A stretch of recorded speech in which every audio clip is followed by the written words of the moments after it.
Je suis ici aujourd'hui devant vous pour parler au nom des enfants, des filles et des garçons de Guinée. Dès la naissance de l'enfant, nous pouvons remarquer des inégalités entre les filles et les garçons. De la couleur des vêtements rose pour les filles et bleu pour les garçons. Jusqu'à certains privilèges accordés ou certaines privations subies, les filles et les garçons ne sont pas égalitaires. Dans mon pays, la Guinée, suivant le genre de l'enfant qui arrive au monde, celui-ci n'a pas accès aux mêmes droits, comme une bonne éducation, une bonne santé, une protection ou la possibilité d'être inclus dans la société, par exemple. Dans mon pays, environ 1,2 million d'enfants ne sont pas scolarisés. 91% des filles scolarisées ne terminent pas le premier cycle de l'enseignement secondaire à l'âge légal et ce taux atteint 97% en zone rurale. Je constate donc que le système éducatif guinéen est inégalitaire. Les zones urbaines sont favorisées par rapport aux zones rurales. Les garçons sont privilégiés par rapport aux filles. Je suis une fille et j'aimerais que toutes mes sœurs puissent avoir les mêmes droits et les mêmes chances que mes camarades masculins. J'ai fait une partie de ma scolarité dans une zone rurale, à Kissidougou, plus précisément dans la sous-préfecture de Kondiadou, et j'aimerais que mes camarades puissent avoir les mêmes chances que les enfants habitant dans les zones urbaines. Mesdames et messieurs, je me pose certaines questions. Comment un enfant peut-il avoir une bonne éducation si les enseignants vivent dans des conditions précaires et n'ont pas les compétences requises? Comment peut-on envisager de scolariser tous les enfants de notre pays si les enfants qui sont déjà à l'école n'ont pas une éducation de qualité? Combien ne savent pas lire ni écrire? Pourquoi certaines jeunes filles abandonnent leurs études, se voyant ainsi privées de leur liberté et enfermées dans des mariages précoces et forcés? Pourquoi, plateau sur la tête ou bidon d'eau à la main, confrontant les intempéries de la vie, certains enfants sont exploités? Pourquoi certaines grand-mères, tantes, mères et sœurs font subir à des petites filles des atrocités au nom de la tradition? Chaque jour, dans mon pays, de nombreux enfants et adolescents sont mutilés, violentés et traumatisés. Mesdames et messieurs, je souhaiterais maintenant aborder un sujet tabou, les violences sexuelles. Les victimes de viols sont nombreuses dans mon pays et les adolescentes sont les plus touchées. Les cas signalés aux autorités ne représentent qu'une infime partie des cas existants. Souvent, il y a deux options. Soit la fille se tait, soit les familles essaient d'étouffer l'affaire. Si le violeur est de la même famille que la victime, la famille décide de les marier. Les violences sexuelles ont un impact psychologique profond sur les victimes. Ils peuvent être durables, affectant la santé mentale, les émotions, le bien-être et le fonctionnement quotidien des survivantes. Pourtant, la loi guinéenne, notamment le Code pénal en son article 268, prévoit des peines allant de 10 à 20 ans de réclusion criminelle pour les bourreaux. La loi ne reflète pas la réalité. Les peines ne sont pas appliquées, les coupables sont libérés rapidement et certains viols restent impunis. Mesdames et messieurs, au nom des enfants de Guinée, je plaide pour la construction d'établissements d'enseignement public accessibles à tous, sans aucune discrimination, pour tous les enfants, les filles, les garçons, les enfants porteurs de handicap ou vulnérables. Je plaide pour la mise à disposition de suffisamment d'enseignants compétents, notamment pour les enfants vivant en zone rurale. Je plaide pour le respect de la loi. Les violences sexuelles doivent être sévèrement punies. Je plaide pour l'interdiction de l'exploitation des enfants sous toutes ses formes. Je plaide pour la création d'un monde où nous, les enfants de Guinée, nous puissions grandir dans un environnement égalitaire, sain et où on peut s'épanouir. Quant au Parlement des enfants de Guinée, dans sa mission de plaidoyer à tous les niveaux, ne ménagera aucun effort pour l'amélioration des conditions de vie de la couche la plus vulnérable que sont les enfants. Pour terminer, j'ose espérer qu'au regard de la diversité et de l'expertise des acteurs réunis pour les travaux des journées de réflexion stratégique, qu'il en résultera des débats constructifs et des recommandations qui aboutiront à la déclinaison d'une feuille de route pour la mise en œuvre effective du cadre programmatique des actions phares en faveur des enfants pour les 5 prochaines années. Je vous remercie de votre attention. Je tiens à féliciter le gouvernement de la République de Guinée à travers le ministère du Plan et de la Coopération internationale pour l'organisation de cet atelier. Je souhaite également saluer la présence de tous les invités, incluant les différents ministres ici présents et des gouverneurs ici présents qui ont fait le déplacement, et parfois de très loin, pour contribuer à nos futurs échanges. Madame la ministre de la Coopération, du Plan et de la Coopération internationale, chers partenaires, chers invités, pour chaque enfant, l'UNICEF souhaite des résultats. Peu importe qui elle est, peu importe où il vit, chaque enfant mérite une enfance, un avenir, un accès équitable, un accès à des services sociaux de base de qualité.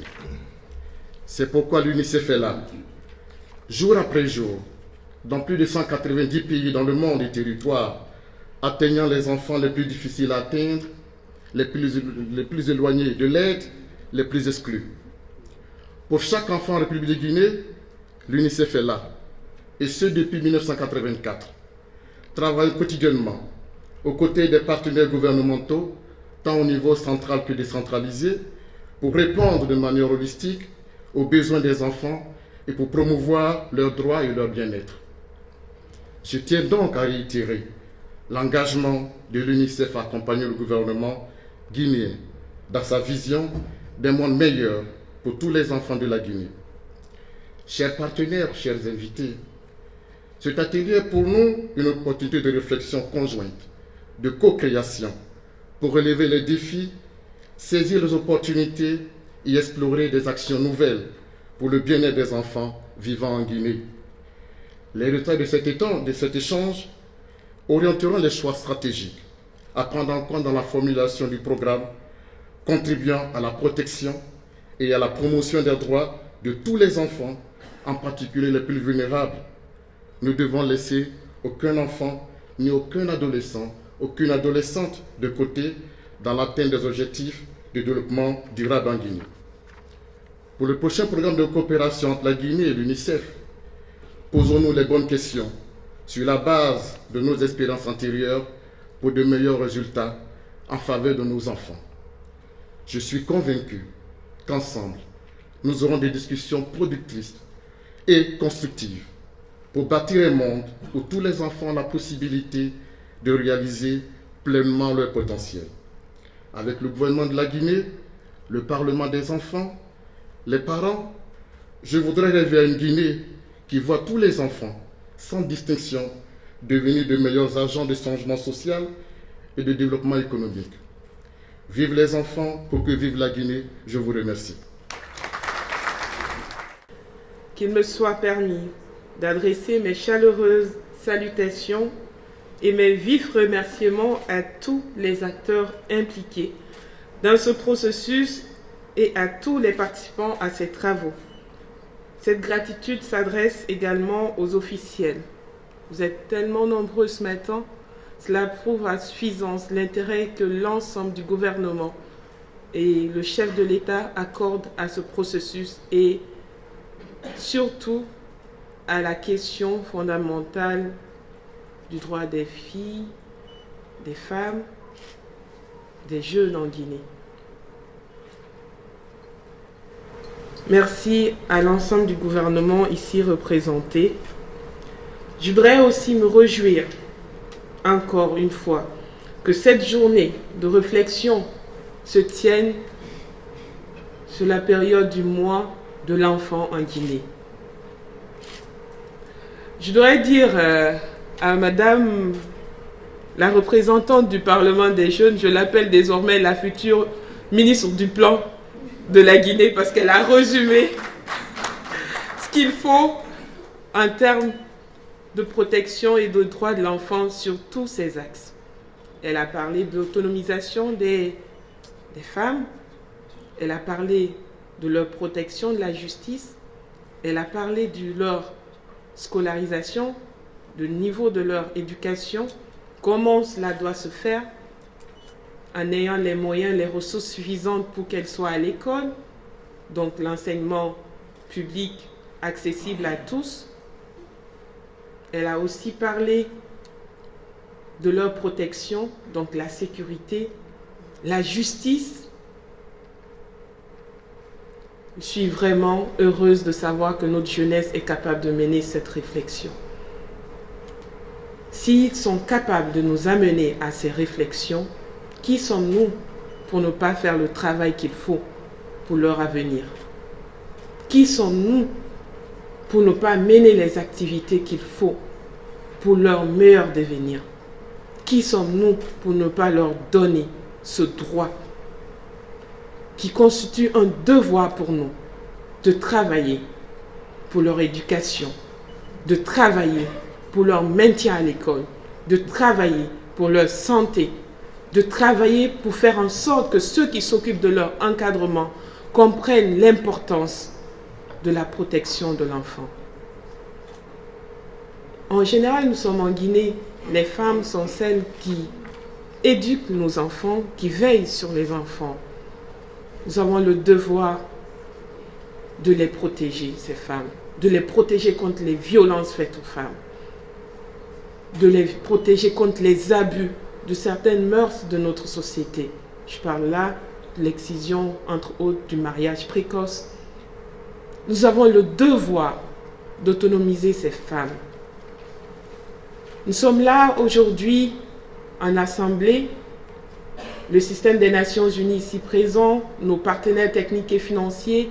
Je remercie en passant la Banque mondiale qui, à travers le projet SWED, qui est un projet régional, couvre l'ensemble de ces questions fondamentales.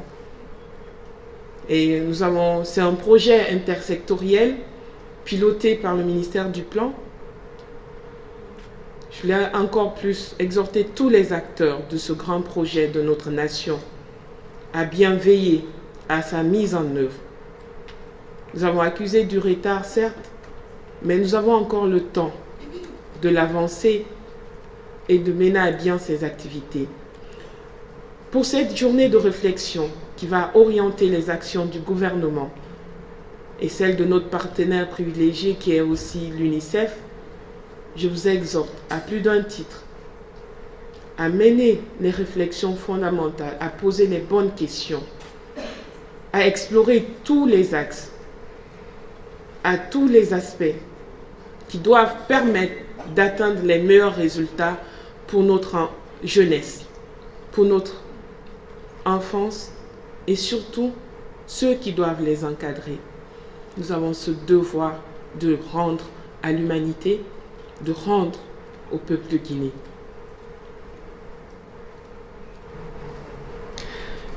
J'aimerais m'excuser parce que j'ai toute une équipe qui a préparé avec moi ce discours, mais dont je suis sortie. Mais je voulais dire ces mots qui me viennent du cœur parce que c'est l'objet de notre présence. Je pense que l'élément essentiel a été tellement bien dit par monsieur le représentant de l'UNICEF, madame la représentante du Parlement des jeunes, tout est bien écrit. Je ne peux rien ajouter de plus précis que ce qui a déjà été dit.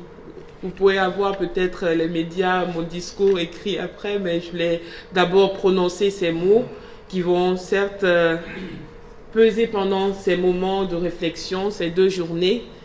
Merci pour votre présence massive. J'ai remarqué dans la salle vraiment tous les acteurs, les partenaires techniques et financiers, les acteurs de la société civile, l'ensemble des départements sectoriels intervenant sur la question de l'enfant. Et je me réjouis de cela.